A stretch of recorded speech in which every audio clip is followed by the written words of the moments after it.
Hello, everybody, and welcome to episode 94 of The Best Games Period. I'm your host, Jack Gardner, and with me this week, as always, is Naomi Lugo. Hello, everyone. And we also have special guest Kevin Slacky with us this week. Hi, Kevin. Hey, everybody. For our listeners who have listened week after week, Kevin is a new face. Who is Kevin Slacky? Who is this guy? Who let him in? I think you let me in, just kind of like left the door open or something like that. No, I did game journalism for about 5 years, and now I'm switching gears to be a game designer. So, yeah, I wrote quite a bit about Pokemon. There was a while where I was considered a Pokemon expert, so I guess that's why I'm here. A Pokemon master, perhaps? I don't think I've ever actually caught them all in one particular game, so okay. I don't know if I'd call myself a Pokemon master. So if you're getting that technical about it, I'd say yes, you know your Pokemon. I may or may not have stayed up all night reading Pokedex entries at one point or another. Just once? What? I think the most embarrassing thing is, as a kid, I wouldn't eat my vegetables, so my dad would allow me to print out pages from Pokemon.com every time I did, and so I would do that so I could make my own physical Pokedex. Oh my gosh. Whoa.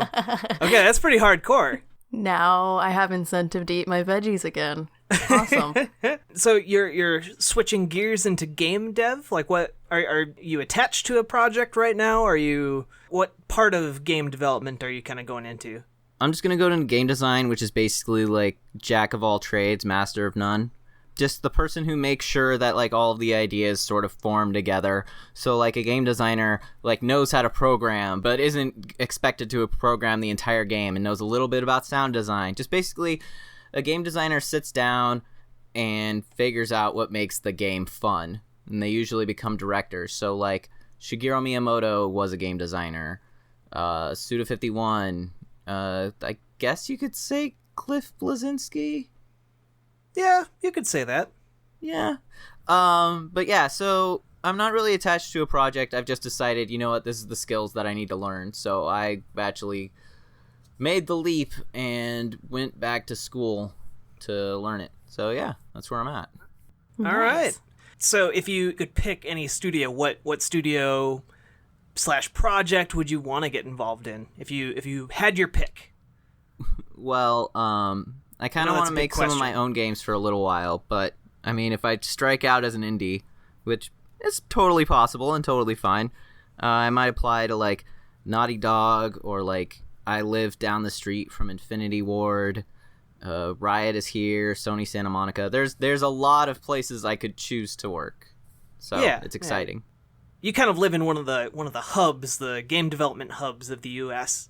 Yeah, and also like one of the indie development hubs. Like Indiecade is here every year, so great networking opportunities. Yeah, it's a fun new adventure, and yeah, Indiecade's great.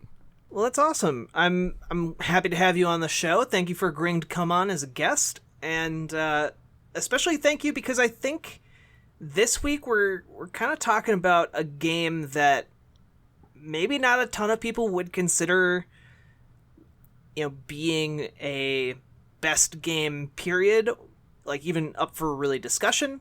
But I think it's an interesting choice. Pokemon Go. Yeah, I feel like Pokemon Go has been pretty decisive, but it's impossible to deny the impact that it's had. I mean, it came out and basically changed society for a summer, which not a lot of games can really claim that sort of title. Yeah, I mean, it had wide-ranging cultural effects that transcended what video games typically achieve, even when they are the most critical of critical darlings. Yeah, it kind of has the perfect storm of the franchise of Pokemon that everyone knows is global recognition, and then paired it with something that everyone also has, and that's their smartphone. I'm going to admit I'm a little conflicted on this one. And I believe, Naomi, it was your idea to do Pokemon Go for this week? Yes. Yeah, so what made you want to nominate Pokemon Go? So, I mean, I'm kind of going to be in the process of convincing myself as well, but it's like you guys have been talking about. It had such an impact on gaming and the overall sphere that it was in, so that it's hard to ignore it. Is it a great game? No, but it did have that huge impact that I think is worthy of at least discussion. And then it's an ever-evolving thing. So I think we haven't seen all that it can be yet. It's certainly not going to reach the peak that it did before, but it's still, I think there's more to see from it.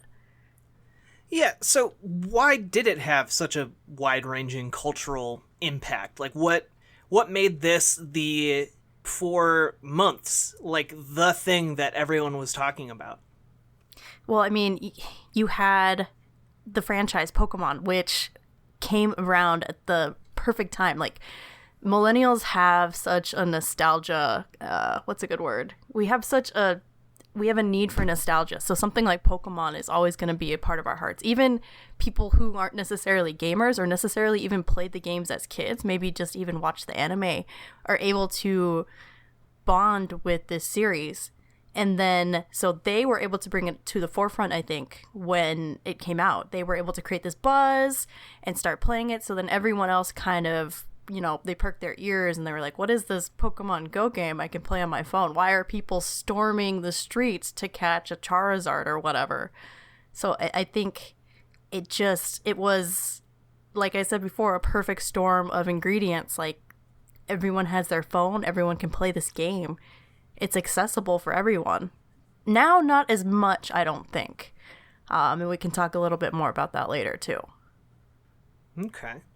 What do you think, Kevin?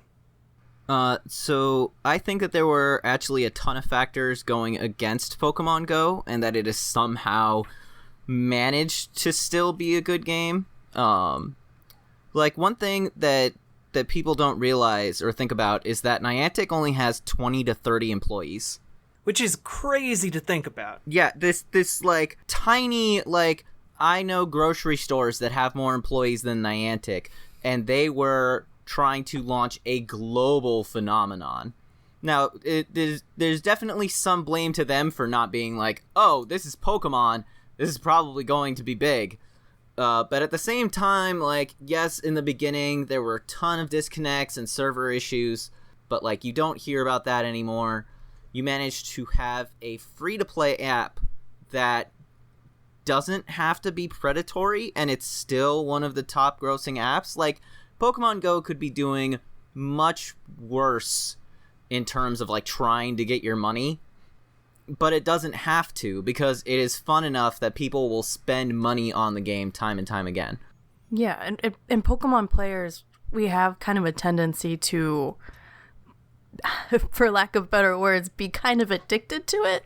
So I think they're able to kind of ride that to the bank as well. Like, I've spent, I don't even want to know how much on this game just because there was some sort of event that I wanted to participate in and I needed some things, I think it's now able to live on that core audience that they were able to keep. I just have a quick question. Do both of you still play? Yeah. Yes, but it's, okay. I have this love-hate relationship with it. So I'll play it feverishly for a few months and get super, super into it again. But then something will come along that'll just derail me. Like, the GPS settings aren't working and my character is continually in the wrong spot and it's messing up, like, my ability to play. So if I'm, like, walking around and I'm hitting a gym, but my character's all the way across the street, I can't really do anything. Or the game will crash.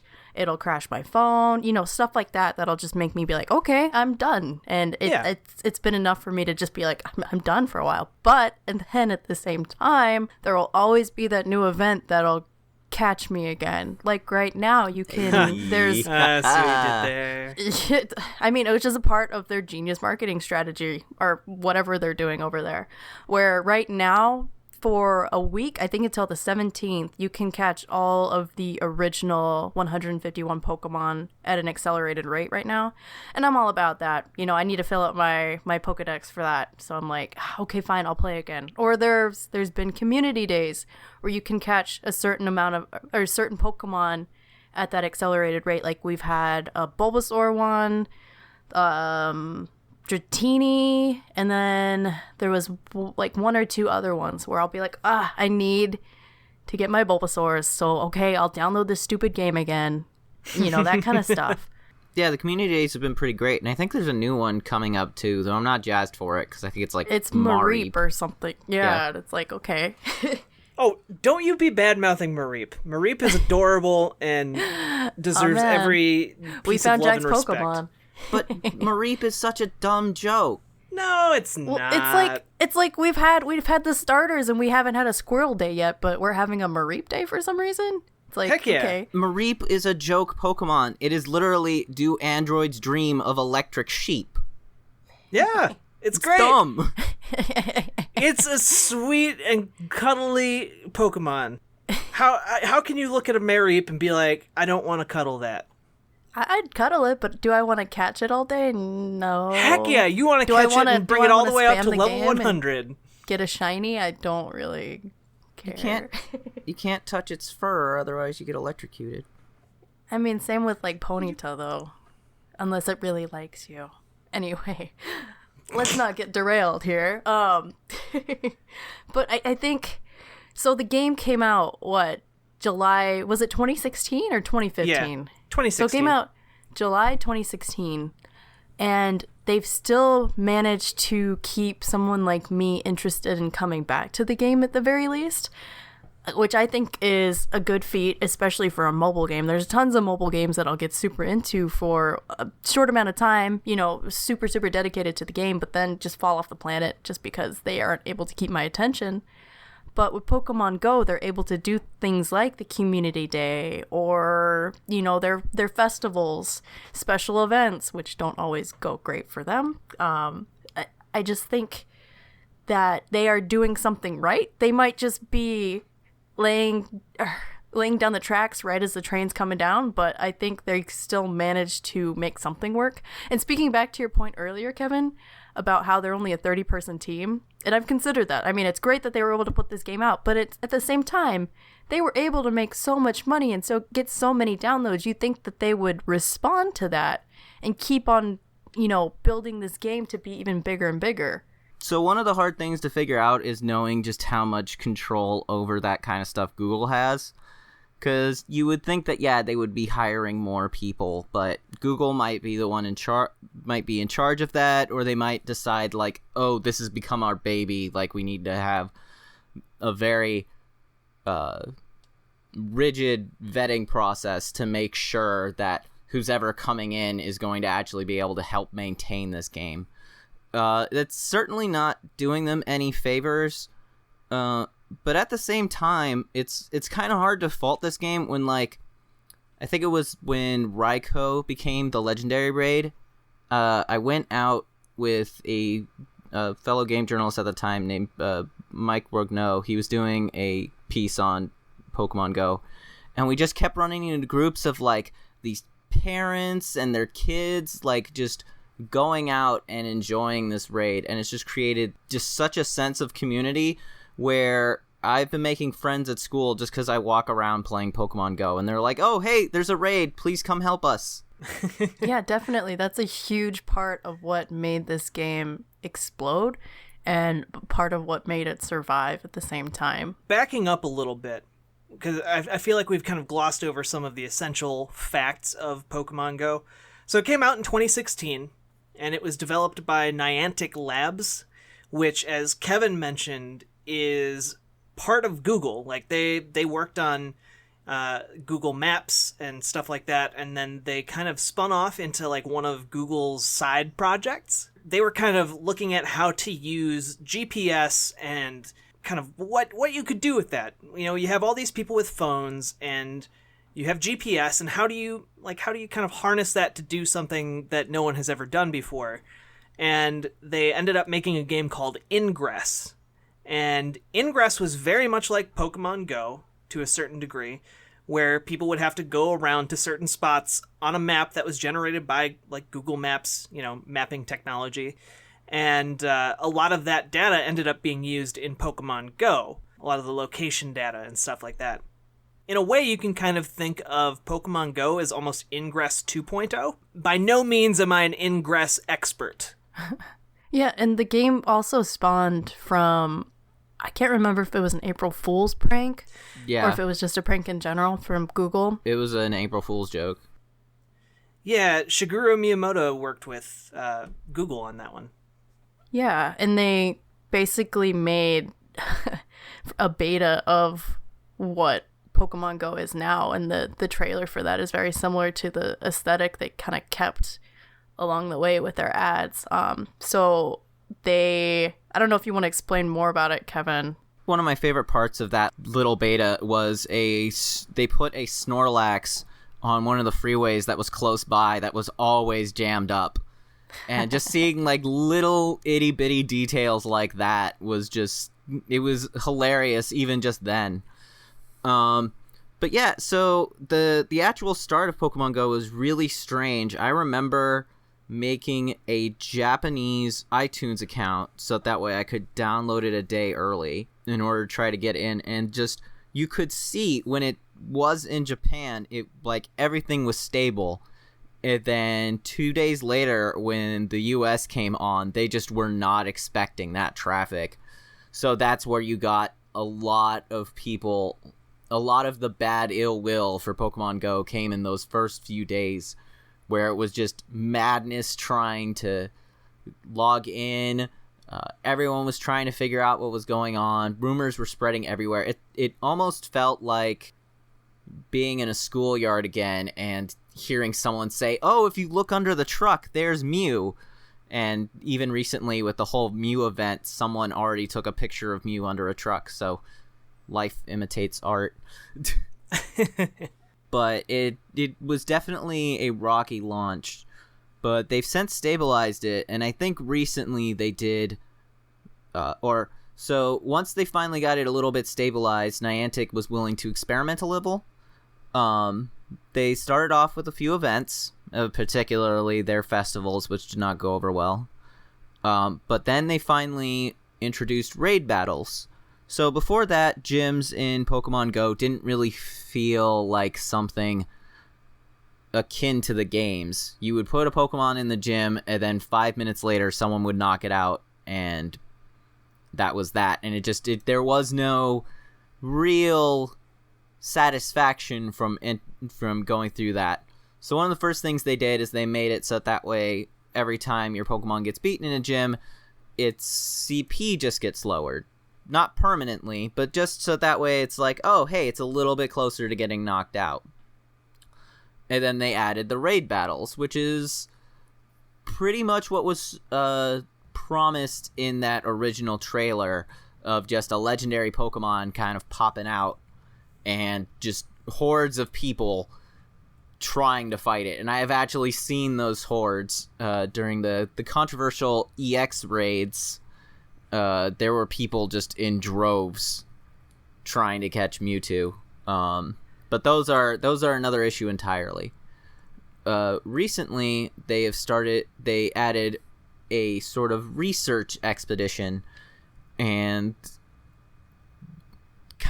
left out the mystery that, hey, if you do this, you get Mew. So they left the incentive, and they finally put in not only a story, but incentivized single-player play beyond what everyone ends up getting into, which is just, oh, this is the 300th Rattata I've caught. Oh, I guess I'll grind it into candy. And while there certainly needs to be a whole lot more features and whatnot, I think that they're finally sort of hitting their stride. I know it's 2 years later, but it's a little easier to understand when you think of Pokemon Go as more of an experiment as well as a game. That's just being scaffolded Definitely. on itself. I'm kind of hazy. Was Pokemon Go kind of Nintendo's first game app on the phone before they announced like we're going all in on this mobile stuff? No. I might be hazy too, because there's been a bunch of games from Nintendo, or at least with the Pokemon property, since then at least. But on phones, as like an app. I mean, they might have put, like, the Pokemon... I think it's Pokemon Shuffle. Yeah, Shuffle is... Troze is the puzzle. Shuffle is the clicker. Not the clicker, but yeah. They have a lot of puzzle games. Anywho, they had, like, some small stuff, but Pokemon Go was when they realized, oh shit, we can make a ton of money off of this. Because Nintendo doesn't actually make that much money off of Pokemon Go, but it was so popular that it still managed to make them a whole lot of bank, and of course Google and Niantic. But yeah, that was right after that was when they were like, oh, okay, it's time for Fire Emblem, it's time for Mario, it's time for Animal Crossing. And I think that was partly due to the fact that for whatever reason, I think Niantic took the lion's share of the money. Am I right about that? I know one of was either Niantic or Nintendo who made most of the money off of Pokemon Go. Yeah, it's Niantic, Google, and then Nintendo. Like, Nintendo was not no one seems to really have judged correctly just how big Pokemon Go was going to be. And like Naomi, like you said, like, nostalgia played a big part of it. Seeing those 3D models and like the AR pictures of like people taking pictures with their Pokemon and seeing them in the real world, it was far more popular than anyone imagined, or I imagine Nintendo would have struck a much better deal for themselves than they have. Yeah. I mean, it's every Pokemon kid's dream is to have your own Pokemon in the real world, you know, where it's attached to you as a person, like you and your avatar go and claim gyms with your Pokemon. And I think that's what makes it so addicting now, because you're building up your personal library. Of course, you can have multiple accounts, but there's something to it being your realness, I guess, if that makes sense. Like you and your phone catching these Pokemon. Yeah, and it's kind of funny because Nintendo already knows that, or probably the Pokemon Company, because, right, they are also an extra party in this. Right. They already sort of knew that. Nintendo has, or the Pokemon Company has an entire line in their Pokemon Center stores called Pokemon With You. And it's little charms or something like that you can put on your phone or something, so that way you have that Pokemon with you at all times. And it's a line that they've had running for years and years. So they know that it's popular. They know people wanted that. So it's funny, the disconnect where they were like, oh, for some reason we keep selling out of these charms and it's just the picture of the Pokemon's face, but you get to keep it with you, and here is all of the Pokemon possible. I mean, that kind of goes back to Nintendo being kind of Nintendo-y about like the internet and phones and all that stuff. The old guard of, you know, the family that manages Nintendo's affairs, just not really grasping the modern world as much, which both works, I believe, for them and against them to some degree.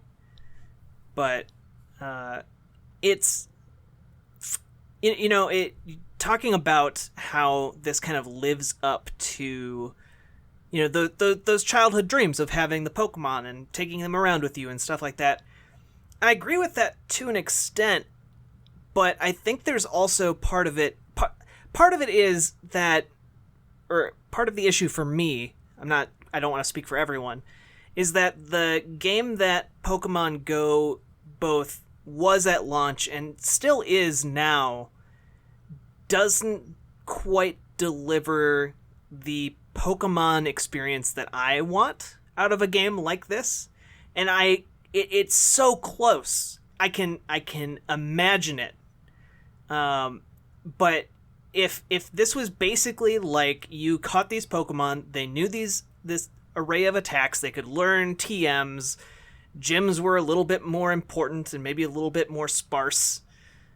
like I can see where you could essentially make an AR version of a Pokemon campaign in Pokemon Go with some minor tweaking to it, and it would be incredible. And that's not really what Pokemon Go is, but that's what I think a lot of people expected out of it, and that's why I also think that a lot of people eventually fell off of the Pokemon bandwagon, the Pokemon Go bandwagon, because this game has been downloaded over 750 million times.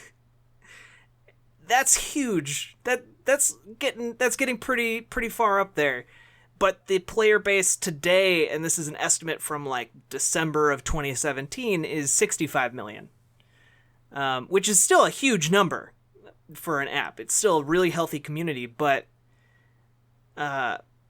you lost 9 out of 10 players, and I think that this game could have been so much more if they had been able to kind of pivot towards something grander, something larger in scope. Yeah, and that's where I am. I'm just living on hope that it'll eventually be fun. At least to the extent that I want it to be. Because I mean it's fun right now at this moment because I can catch up the first 151 and fill up my Pokedex. Like, that is why it is fun right now. And it's fun because it'll give me an excuse to walk outside when it's not stupid Minnesota out there. Well, and does somebody want to describe how you catch Pokemon in Pokemon Go? Because that sounds like the primary way that you're interacting with Pokemon Go, aside from physically moving yourself to different locations. So what is that mechanic? Well, I guess I can prove that I have the ability to be a game designer. So basically the main mechanic of Pokemon Go is tapping on a Pokemon on the map, and then almost in a Safari Zone style, so you don't get to fight the Pokemon with another Pokemon. You have to sort of coerce it into being okay with staying in the ball. But they'll jump. Sometimes they'll, like, do an attack that will knock the Pokeball away. And the player wants to not only hit them, but hopefully hit them in such a sweet spot that there are 3 separate multipliers, depending on your timing, that go from nice to great to excellent. And then each of these 3 multipliers can affect the catch rate. There's also curveballs, like trick shots, that will do the same. But so it's basically trying to, along with berries that they added in later, kind of hope that the Pokemon stays in the ball. And usually the better the Pokemon, the more likely it is to break out and just run away, which can be a bit frustrating. But it's an unfortunate... It's a sacrifice that Niantic has to make in for the sake of accessibility. Because it's an outside game where you have to walk a lot, they pretty much have to keep that in mind all of the time, especially because you said 65 million. I don't remember the exact number, so I'm not going to say it. But 750 million. Well, 65 million right now, but like the amount of people who are disabled, to be able to just flick the Pokemon up, like if you're able to use a smartphone, you can probably flick, or like use some sort of apparatus to emulate that flick. So although it's incredibly simplistic, it is that simplistic in order to be accessible. And when you have a game that's this popular, accessibility becomes extremely important. I don't know how much less accessible it would be to have like the Pokemon battles from Pokemon X or Y, like that kind of a battle system on a smartphone. Like you would still just you instead of flicking on the screen, you could just be tapping different like attack options or whatever. But the idea of like being able to assemble a team that I have physically walked out into the world to assemble, and then pitting that against like a friend of mine, and like just having a friendly Pokemon battle in the world, and you could do it with the AR, the AR camera feature. You know, you lift your camera up and you can see your Pokemon battling on the sidewalk or something, and that's the dream. And I understand why they made it really simple, and it certainly worked. It certainly got a ton of people who might not otherwise have played, you know, a Pokemon game to start playing Pokemon Go, but it's just not enough to really hold my attention for long periods of time. And I again, that's not exactly what it's intended to do anyway, but I don't know. I guess for me, one of the core problems is, I feel like I'm trying to judge this game for what it is not, rather than for what it is. Yeah, and that was part of the problem with the game in general, is Niantic kind of not being great with PR in the beginning and not communicating exactly what this game is. Because it's not going to be a full-blown Pokemon game. If it was a full-blown Pokemon game, what's Nintendo going to sell you? So it has to trail this fine line between hitting all of those nostalgia points, giving people all of those things that they want, but not treading into the water of a replacement. It definitely still needs trades and battles. It is incredible that it's been 2 years and a Pokemon game, which, remember, Pokemon was conceptualized because of the link cable. Like, this has been a series that has been about community and playing with each other and battling with each other. So 2 years of not having those features is kind of ridiculous. But at the same time, I understand that it's much more difficult because, like, let's say with a link cable, or like, let's say you want to battle your friend. Well, what kind of phone do you have? What kind of phone does your friend have? Like, there is, if the errors from just the launch itself was too much, imagine all the errors of trying to program for all of those different variables. So I could see why they're probably taking their time and very slowly making sure that that's solid before they put it out, because this isn't a thing where they're like, oh, okay, maybe like 1 million people will download it, which I don't even think they foresaw that. But now there's actual pressure. There is 65 million people playing it and paying money for it. So if they break it some way, like, there is far more fury raining down on them, expected fury raining down on them, than what they expected when they first launched. Yeah, but at the same time, they can do something simple, like make it easier for people to switch their teams. I mean, teams, so there's 3 teams. It's Mystic, Instinct, and Valor. And that was presented to us at like level 5 without any explanation. So it was like, oh, okay, I'll pick blue because I like blue. And I've had friends who I haven't been able to play with and partner with because of that stupid mechanic. And I've had people who have deleted their accounts because they wanted to play with people that they like. And I mean, it's just simple things like that is what makes this game so frustrating. I feel like just doing something like that can give them so much more, can give back to the players, you know? Yeah, there's a feeling like there's something at Niantic that is tying their hands, and I don't know what it is, but it feels like, whether it's lack of manpower or regulations Nintendo has posed, where they can't emulate the systems of an actual Pokemon game because that would infringe on IP, or something weird seems like it might be going on in the background, because there seem like there are a lot of little tweaks that could be made to improve Pokemon Go, and it's 2 years later. Also, it's not like they're hurting for money. Like, right? They could afford to swell their team a little bit. And they have plenty of fans who are willing to give them recommendations. I mean,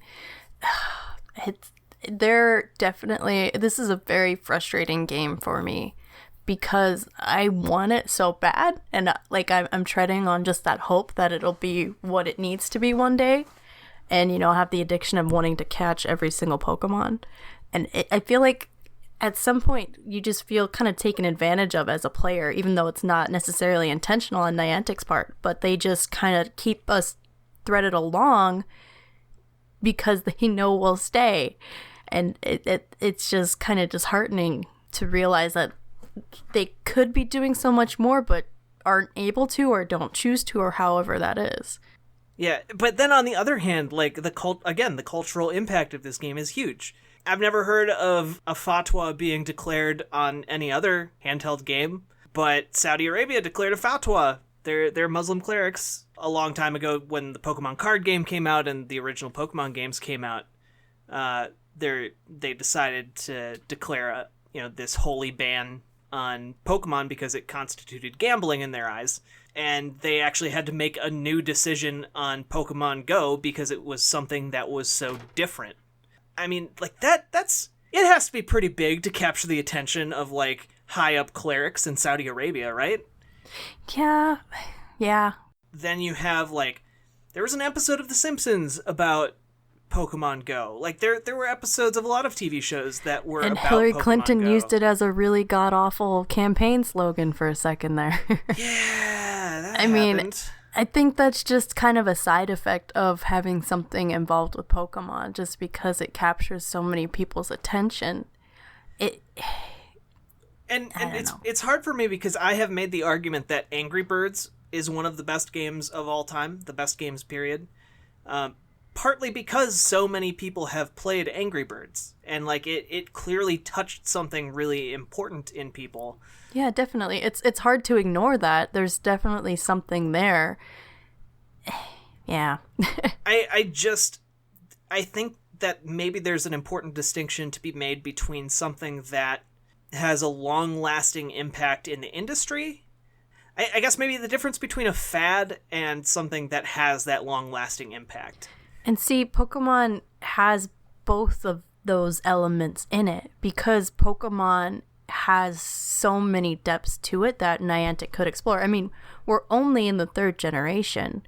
There's so many more Pokemon that they can unleash. Like, they have years and years of content that will keep them going forward. But at the same time, back in the day, in the 90s when it came out, it was definitely a fad for some people, But I think the reason that why Pokemon is so interesting is because it straddles both the mainstream as well as the hardcore gaming community. Like, you can be super casual about Pokemon, or you could dedicate your entire life to it. And everything in between. So I think that's what makes it just such an interesting property for them to make a mobile game out of. Yeah, and I agree. I was in general, I 100% I'm there with you on the importance of the Pokemon franchise.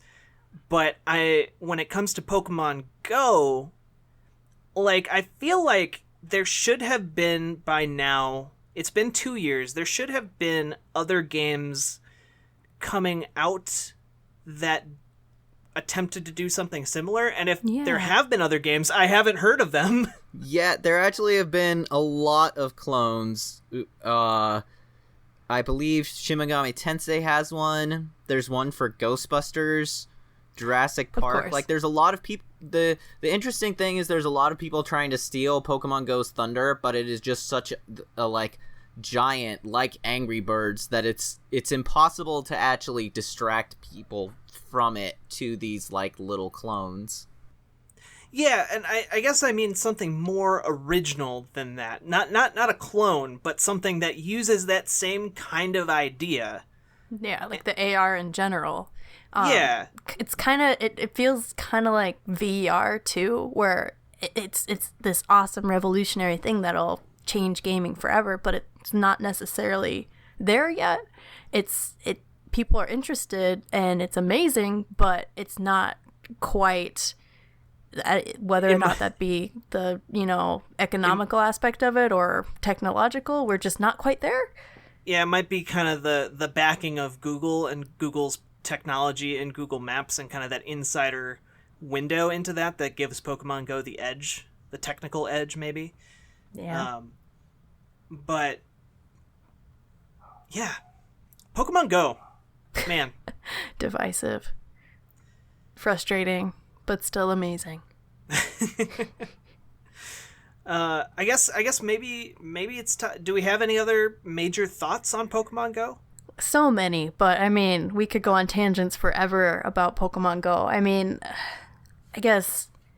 even today, like I said, I've been getting back into the game because I need to just fill out the rest of my original Pokedex. But I have a stop that's close by my house. It's a gym. It's a very, very divisive gym. Like, someone will knock my Pokemon out like 3 times a day. So we have a little community that we compete with each other. It's mostly Valor against Mystic. Anyway, so I pull up to the stop, and for some reason someone's parked a level 10 Magikarp there. And there's another car in the parking lot, and I'm like, they might be playing the game, but I don't know. So I beat the Magikarp, but then they steal the spot, right? So I look up, and this person, we kind of make eye contact, like we know what's going on. Like, we're both team Mystic. We're like, go Mystic. And I think that's the magic that Niantic could exploit next. I mean, they've already, built that kind of community around it, but they could revive it in a different way. And I feel like that is what could really give it a comeback, is giving players more of an ability to team up with each other. Like, even if you have something like in-game guilds where you can, partner up with other 6 or other 5 Pokemon trainers, and you do an experience share, or just something that gets other people interested with each other. Like, even playing with my partner makes it a lot more fun. We'll go on little drives to go hit Pokestops because we need Pokeballs. It's just stuff like that makes this game different from just the Pokemon franchise in general. So if they can just find a way to tap back into that energy, maybe come summer when, we can all go outside again. Like, I want it so much, Niantic. Please just make that happen. Make it so that people want to play this game again, and really kind of respect your players again, if you ever did. And just... yeah, I don't know. How do you feel about how Niantic treats their player base, Kevin? I mean, I think they're fine with it, and they were trying to reestablish that sort of playing with other people thing by doing raids. But then they had their, like, Pokemon Go Fest in Chicago, and that was a nightmare. Like, that was a whole can of worms. That was just very mismanaged. But, I mean, it's Niantic, and they should have known what was coming. I mean, they should have known that this event was going to sell out and that people were going to love this. That's why they put it on in the first place. So I really don't think they have an excuse. They knew it was going to happen. They had the numbers, yeah. They don't have an excuse for mismanaging an event. I don't think that they're, like, actively malicious against players. I think that they just are legitimately, I think, Jack, it was what you said earlier, they're laying down the tracks while the train is coming, flying by the seat of their pants, and it's worse that their communication was so bad to start. I mean, now we actually get updates in the game about, like, events and stuff like that, and, like, raids with exact times. So I do think that they are trying to better serve the multiplayer experience, but because this is sort of like the first, well, Ingress was sort of the first game, but this is the first one that's, like, has global appeal, that's been so popular, that they're still working out some of the kinks. But I guess at what point do you stop cutting them slack? I'm there. I would have been very disappointed had they not done the research thing, because that's what gives me hope. That was very deliberate. They dropped that massive content update right before spring break. So that shows careful planning. That is true. Like, they are actually getting big ideas in at the right time. Which, while that should just be, like, baseline requirements, it does show that they are finally sort of hitting their stride and figuring out, oh, okay, so this is how we need to do things. And I mean, they do keep having these events where they, like, trickle in the new Pokemon rather than trying to add an entire generation at once. I do think they should be doing cross promotions with Nintendo. I don't understand why when Sun and Moon came out, or when Ultra Moon, like, there wasn't some sort of cross promotion. It seems very silly to me. there might be some bad feelings about the way the money is split up between the Pokemon Company and but Niantic. they need to get over that because they could make more money and they could fix that. I don't know. Niantic already makes a ton of money. Like, whenever they have an event, I think I was reading about the Halloween event last year, they made $23 million in 3 days just off of people their like ghosts. one Halloween event. Yeah, people love ghosts. Which is why I don't give them any slack anymore. They've made plenty of money. It's been 2 years. Come on, guys. You need to get your shit together. And my sympathy is low only because my phone has crashed so many times. I haven't been able to access my game so many times. There's been times when I've been locked out of my account, and there's just so many base features that make me frustrated. Or like people that I want to play with gave up on the game long ago because of these silly little things. And I just think that it has so much potential to be fantastic for fans who have already given so much to Pokemon that they need to give back. And that might be a little altruistic of me, but I think that this is an opportunity to just let the community have fun, even if it's underneath the umbrella of getting people outside and getting them active. That's awesome. Get people involved in their communities, get people talking to other people, other gamers. More of that, please. Less of the political BS. Yeah, I mean, what I was talking about with the companies kind of having possibly some animosity toward each other. It's just Nintendo really likes having control over their various IPs, and I think in the case of Pokemon Go, they might have ceded more control over to Niantic than they really intended, and I feel like that might be why they're a little bit more hands-on with their apps that have come out after that. Where Nintendo themselves have gone out and announced Mario Run, whatever Pocket Camp, Animal Crossing Pocket Camp, Fire Emblem Heroes, or whatever that's called. So let's talk about that for a second, because Pokemon is a very interesting IP that's technically owned by 3 different companies. Yeah. So that is weird. There's probably a whole lot of extra paperwork to go through because I think the Pokemon Company International is the one that actually interacts with Niantic, but then of course there's Nintendo, and then there's Game Freak, and all of them are sort of together in it and all kind of need to sign off on this thing. So while you can see Game Freak developing for other platforms, though I think they choose not to. I forget if they're third or second party. But there is definitely a whole lot of extra political stuff that just isn't going to be bypassed. And maybe that's why it's hard for Niantic to get those deals. I don't know. They could be... No. I was going to say they could be transparent about it, but they definitely could not. I don't know. I don't know what could be done in that case. We've already given them all our money. I mean... I sympathize with Niantic a little bit because Nintendo is notoriously hard to work with. One of the little stories I have from working in game journalism is that if you want a review system to review Nintendo products on before they hit the market, you need to agree to let them come to your place of work, whether that's your home or your business office or wherever, and hook up a 24/7 internet connection to the device. And you will get a call in 15 minutes if that connection is ever interrupted. Wow. Okay. Yeah, wow. Wow, Nintendo, wow. That kind of delivers far more than my story of just tripping over Miyamoto at E3. But I think for my final thoughts, I feel like Pokemon Go is a good game for what it is. There is definitely a whole lot of potential for what it could be. But what it is right now is just a little magical thing where I'm cooking dinner and suddenly there's a Ghastly in my kitchen.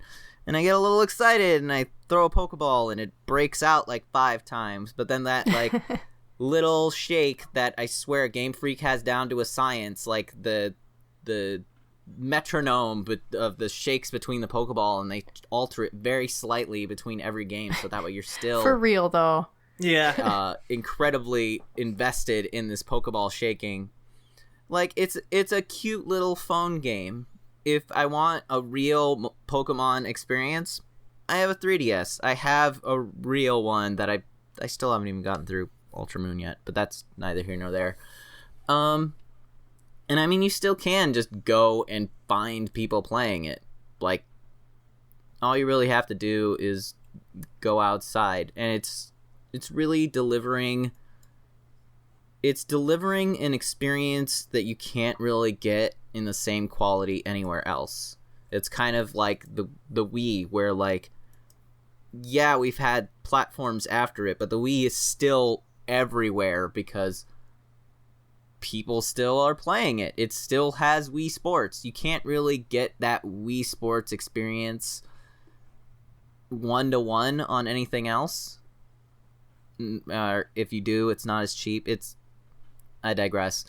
For Pokemon Go, it's really hard to continue to be mad at it when you see improvement and when you see people coming together for dumb raids.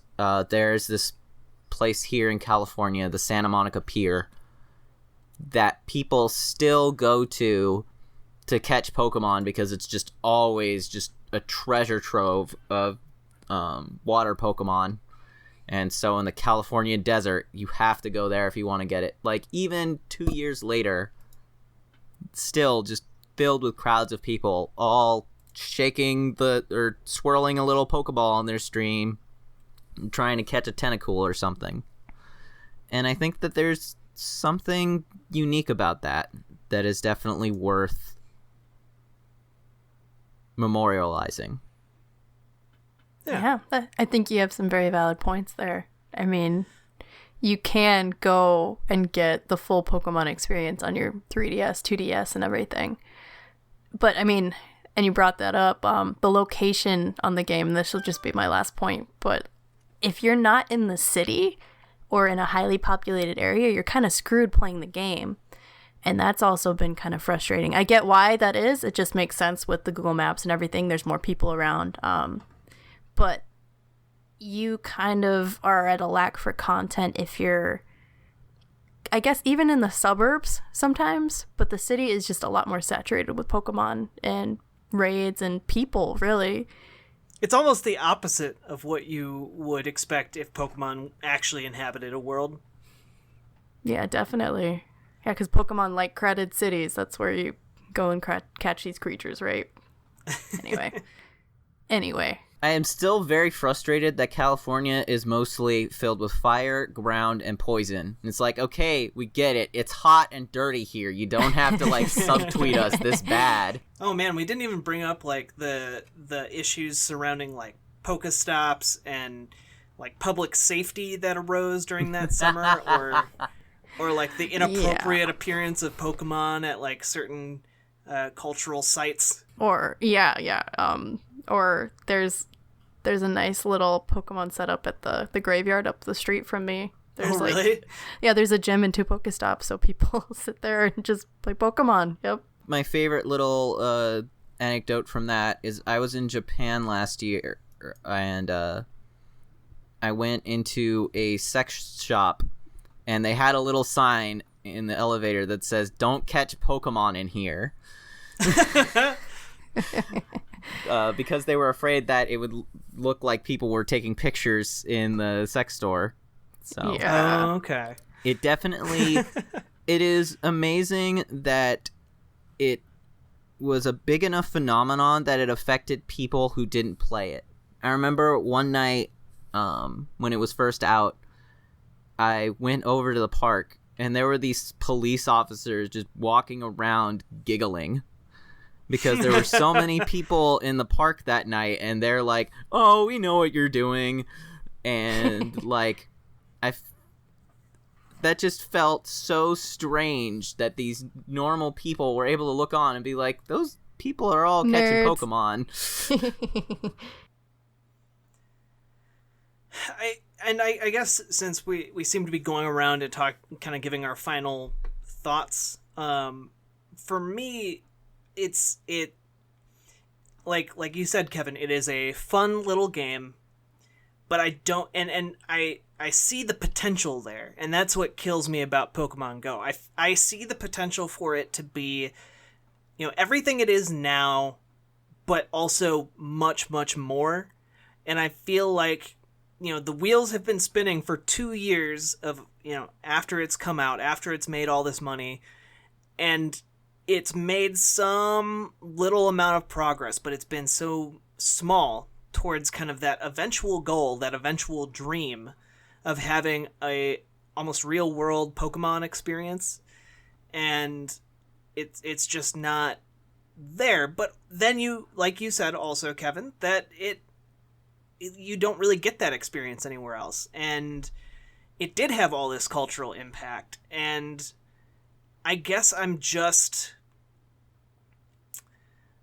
I see it as one of those games that is really good and really interesting, but it's lacking what I think needs... it's lacking that effervescent quality that I think kind of makes a best game, period. Like something that we are going to add to the canon of video games. And I think part of it, like a large part of it, is you kind of had to be there when it came out.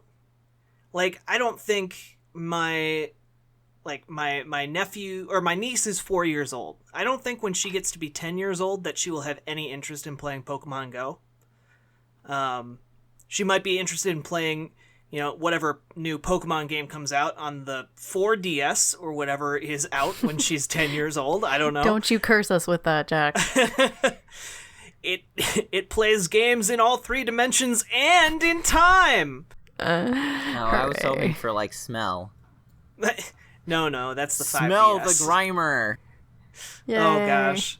But I feel like it needs something a bit less based on the you had to be there quality that I think it has right now. And I think the 65 million number is, while that's a large number, I think that is kind of the core audience that's there for Pokemon all the time. And I'm not necessarily sure that it is continuing to reach people outside of that. Like if it was instead named, I don't know, Pocket Goblins Adventure, Pocket Goblins Adventure, I don't think it would have 65 million people playing it. I think a lot of it is the name recognition and the good vibes and feelings that come from the events and that wave of enthusiasm that has carried it for several years after it came out. And the Pokemon addiction. And the Pokemon addiction, which is very real, as our former co-host Jigglypuff from last week can attest. This week it's Vaporeon. Oh, this week it's Vaporeon. How many Pokemon plushies do you have? I haven't counted lately, but it's not too obscene yet. Okay, but it is obscene. But not too obscene. But not too obscene. Okay, yeah. Good. Glad we clarified that. Yeah. Mine is obscene. I've had to throw some out. What? How, you threw them in the trash? You monster. Who did you throw away, Kevin? It's only okay if you threw away a muck. Not any of my Dittos. I think I finally had to throw away one of my cosplay Pikachus. Aww. I don't even like Pikachu, but they keep putting him in other outfits. I'm like, okay, there's a substitute Pikachu. That's cute. Oh, this is a Gyarados one. Oh, here's one in a Meanwhile, you can't find a Gyarados plushie, but you can find a Gyarados Pikachu. That's a completely different issue. So would you guys consider this game a best game, period? Like we're talking if we're building ourselves a canon of video games, it's unavoidably gonna be in video game textbooks, because those exist. It's just something that we're always going to have to address. But it's not a fantastic game as a game. Like if you take the Pokemon away, it's not a fantastic game for me. So is that a yes or a no? Seems pretty split. Can I have a middle ground? Can I have a meh? You have to come down on one way. You're not. I'm tilting like right in the middle. Okay, but like, is that soft no, soft yes? You gotta choose one. That's the whole conceit of the show. Don't make me do this, Jack. Look, making you do just it. like you choose a starter, you've been prepared for this. It's true. It's just like choosing a starter. There's only easy. 2 options. That's so true. I'll go soft no. Okay. I'm sorry we had to make you choose. It hurts. What about you, Kevin? I think that it's set out on a mission to bring people together to go outside and play Pokemon. I gotta go with a yes just because going out on one of my raids and seeing a mom and kid like being able to bond over the weekend by going out together and going to catch Pokemon, that is incredible. I can't really think of many other video games that allow that are simplistic enough that different generations can enjoy it together. Yeah. So while it's definitely not a perfect game, there never will be, I think that it does exactly what it's supposed to do, which is make people go outside so they can go and catch Pokemon. Okay. And that's fair. I totally get where you're coming from there. And I'm really interested to see what the polls reveal for Pokemon Go, because it seems like this could go either way. Hey! And speaking of polls, last week we had Ni no Kuni, and so the public, as in one voter, voted yes, that it's proper tidy. And I want you to really guess who that one voter was. Was it you? It might have been me. So did we even make a poll? Poll? Yeah, we did. I didn't even see it.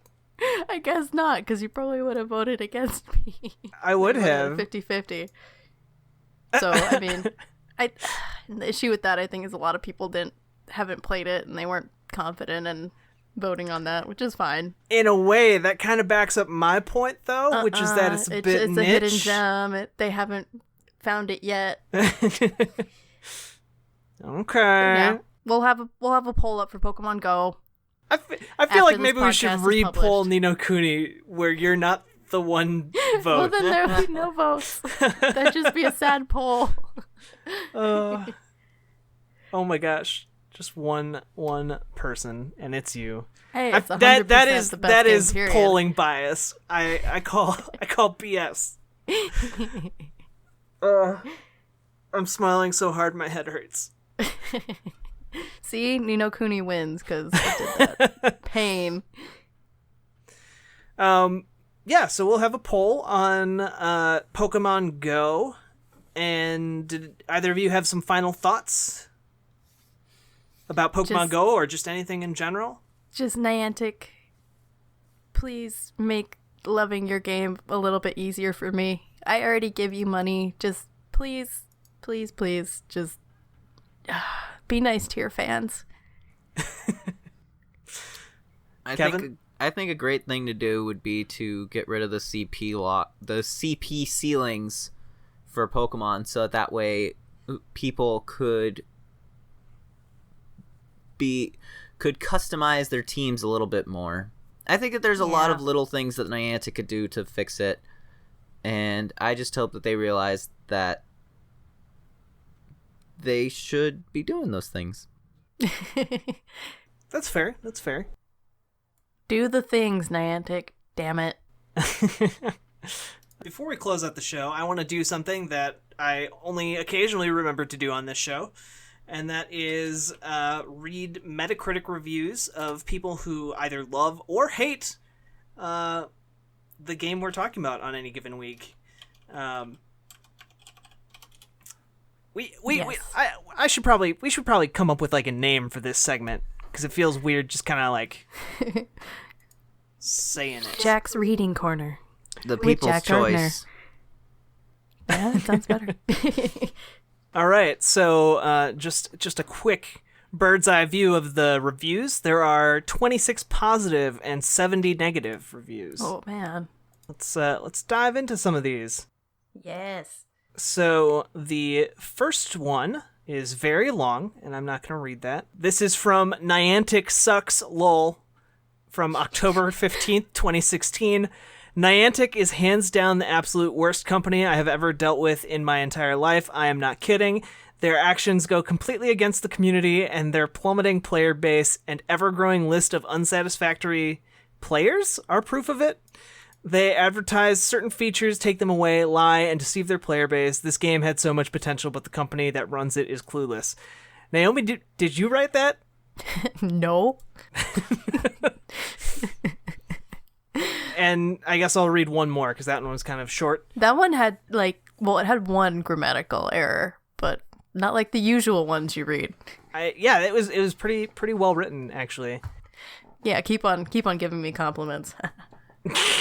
This one is by TechBane from December 20th, 2016. Loading. Cannot connect to server. Loading. Crash. Loading. GPS signal not found. One out of one users found this helpful. 100% satisfactory review right there. I'm gonna get that tattooed on me. Those are just a small snippet of people who definitely didn't think that this was one of the best games, period. But we would love to hear from all of you, so let us know. You can find us over on Twitter at Best Games Period. You can also find us over on SoundCloud, Best Games Period. We're on Patreon. We always appreciate anyone who throws us $1 per month to help us keep the lights on and the show going. Patreon.com/Best Games Period. And sometimes we also upload special episodes for people who donate $1 per month or more. On top of that, you can download our episodes from Libsyn, our hosting site, or SoundCloud. You can stream it from there. We also are on Apple Podcasts, and basically anywhere you can download a podcast, we're probably there. And you should definitely check us out. Leave us reviews, like, subscribe, all that good stuff. And Kevin, where can people find you? You can just find me on Twitter at kslacky. That's SLACKIE. I still occasionally write some pretty weird stuff, just whatever pops into my head. I think the last article I wrote was analyzing the mental state of Meta Knight. Okay. Based on his appearance in the games. I basically argue that he has PTSD and is trying to train a baby for the end of the world. All right. It's pretty dark, but also rad. Yeah, and other than that, you'll probably see me make some weird games in the future. Awesome. Sweet. We love weird games. Maybe we'll talk about one of your games on here. Yeah. Wow. We need the confidence, Kevin. Come on. Yes, we will. I feel like my games are going to be very... I'm okay with them being niche, because I just want to make something that's dumb, that you can't find anywhere else. Hey, we've talked about frog fractions on this game and Stanley Parable. You know, we can do niche. We talked about Passage and EKWA and all. We've talked about some weird niche small games. And apparently Ni no Kuni. Apparently. It is, Naomi. Just face it. People face it. Should love Studio Ghibli. What is They happening? They should, but it's niche. It's niche. But you just need to accept it. No.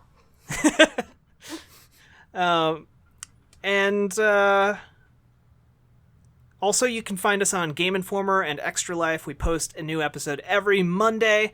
And if you haven't heard of Extra Life before, it's a wonderful charity that helps sick and injured kids across the United States and Canada.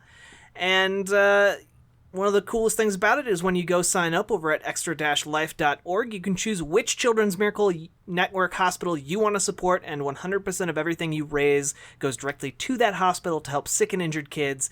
It's really awesome, really cool, and if you want to get involved in the community, maybe find some people in your area to play games with, all that jazz, you can do that over on the community site, community.extra-life.org, where you can find this very podcast, along with a bunch of other articles about games, and connect with various people in your community. It's pretty great. I highly recommend it, and that is 100% biased because I write stuff there, but that's cool. You should do it anyway. And with that, I think we're done, right? Yes. Yes? Yes. All right. We are done with Pogo. And we'll see you on the flippity dippity.